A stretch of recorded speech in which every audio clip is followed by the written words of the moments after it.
GRBT group D পরীক্ষার ফলাফল প্রকাশ না হওয়ায় উদ্বিগ্ন পরীক্ষার্থীরা। গ্রুপ ডি পরীক্ষার ফলাফল এখনো প্রকাশ করা হয়নি। কবে নাগাদ পরীক্ষার ফল প্রকাশ করা হবে তাও জানেন না পরীক্ষার্থীরা। তাই ফলাফলের বিষয়টি কি অবস্থায় রয়েছে তা জানতে চাকরি প্রার্থীরা মঙ্গলবার রাজধানীর অফিস লেন স্থিত জিআরবিটি অফিসে যান। কর্তৃপক্ষ তাদের কোনো সদুত্তর দিতে পারেনি বলে জানা গিয়েছে। জিআরবিটি গ্রুপ সি পরীক্ষার ফল প্রকাশের পর নিয়োগ প্রক্রিয়াও সম্পন্ন রয়েছে, অথচ গ্রুপ ডি এর পরীক্ষার ফল এখনো প্রকাশ করা হচ্ছে না।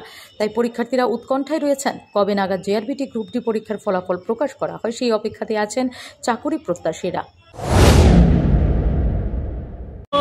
সেটা গ্রুপ সির যে ট্রান্সপারেন্সি দেখছি আমরা জিআরবিটি কর্তৃপক্ষের, আমরা খুবই আনন্দ আপ্লুত এবং সরকার যে ট্রান্সপারেন্সি স্বচ্ছতা নিয়োগ করছে এর থেকে আমরা বেকাররা খুবই আনন্দিত। কিন্তু গ্রুপ সিটটা প্রসেসটা কমপ্লিট হওয়ার পরেও আমরা জিআরবিটিটা যদি কমপ্লিট হয়ে যায় তা আমরা একটু বেশি আনন্দ হইতাম আর কি। তো আমরা বেশি কিছু না, জাস্ট আমরা এখানে যে ম্যাডাম আছে বা ইন্টারভিউ যে স্যার আছে তারা জাস্ট আমরা জানতে চাইছি যে আমরা রেজাল্টটা যদি তাড়াতাড়ি দেওয়া হয় তাহলে আমরা ভালো হইতো আর কি। জাস্ট এইটুকুই, আর কিছু না। সকল কথা হয়েছে আপনাদের? এখনো পর্যন্ত কোনো কথা হয়েছে না, তবে গেটের তারা কইতেছে যে হয়েছে না। তো আমরা জাস্ট জানতে চাই, অন্য কিছু না, মানে শুধু জানতে চাই যে কবে নাগাদ হতে পারে। কারণ আমরার মধ্যে অনেক ওভার এজ আছে, দাদাও আছে অনেক দূরের থেকে আছে, তাই হয়তো বা ওভার এজ হয়ে যেতেছে আস্তে আস্তে।